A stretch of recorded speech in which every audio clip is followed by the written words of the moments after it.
DC politicians and insiders like my opponent put the interest of corporations over us. Fresno City Council member Esmeralda Soria ramping up for a battle against Congressman Jim Costa. And the District 16 congressional candidate joins me now. Esmeralda Soria, thanks for being here. Absolutely. Congratulations officially. Thank you. How does that sound? District 16 congressional candidate. That sounds great. Yeah, I mean, now we all know on the week prior on the show, I gave you a little grief, right? That you didn't come clean with me the week before. So really, break this down for me, because you did say you had a conversation with Jim Costa before you officially announced on Facebook that you were going to jump into this race. What was that conversation like, and why did that conversation propel you into making this call? And, you know, we had a conversation about, you giving me grief, and so I know there was still things to be done before making an official announcement. I was really focused at that time on the budget, and that was important for me to finish off.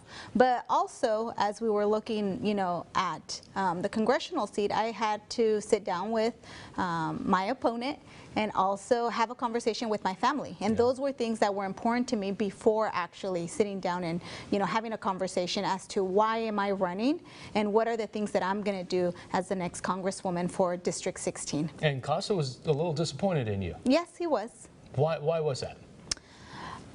Well, I think that, he's been there for a long time, and I think that he wanted to continue doing the work that he's been doing. But for me, what I see is that this race is really about the working families in the Valley, that even with our economy getting a little bit better, right? We faced a recession, but our economy is better. Our unemployment rate is a little bit lower.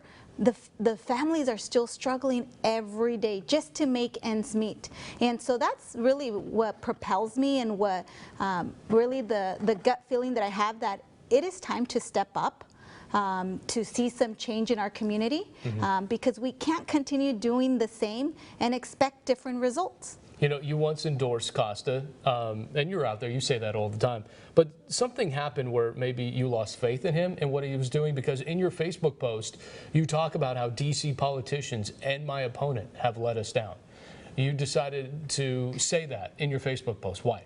Well, we're frustrated. There's families, countless families that I've talked to, my family alone, we are frustrated with the broken federal government. We have a Congress that is not working for the ordinary person here in our valley, and I want to change that.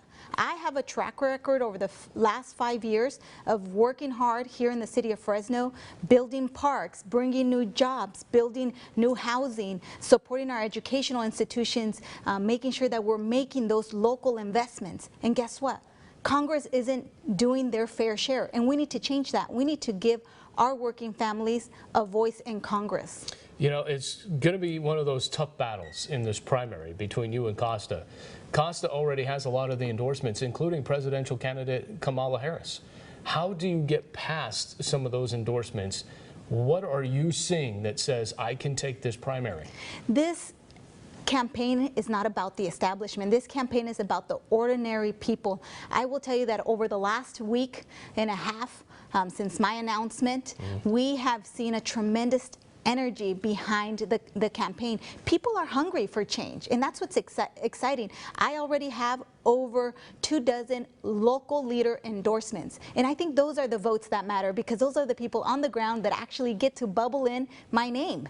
And I have so many young people that are energized. I feel so just overwhelmed by the excitement, having one of my first donations, the councilwoman from the city of Kingsburg, who is 20 years old, very young, is still a college student, is a young mom, and is struggling with her baby who has health issues. And guess what? She gave me a donation of $20. Those are the types of donations and contributions that matter in this campaign, and that will make the difference. Before we move on to the governor calling on you to help the homeless, there's been talk that AOC may come here. I know that you were able to talk with her in Washington, D.C. with that whole Grizzlies situation.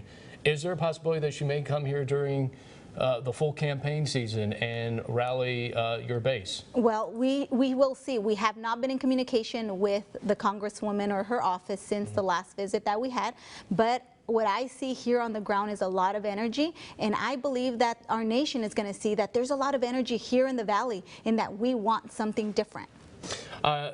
Earlier this week, Governor Newsom putting together a homeless task force, if you will.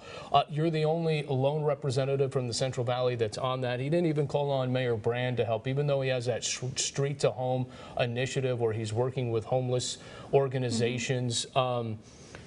What are you going to be able to put forward that maybe is different from what Mayor Brand is trying to do to help the homelessness, the epidemic that is around the state? You know, I'm proud that Governor Newsom was willing to appoint me and that chose me to really be the voice not only for Fresno but our entire Central Valley region.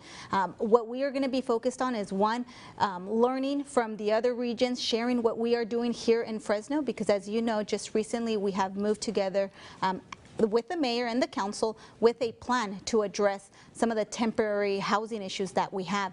And we're going to be looking at how do we leverage those resources. This year, the governor made historic investments, $1 billion that will go tackle homelessness. So it's going to be important for us to be at the table to make sure that we're leveraging those resources and bringing them here.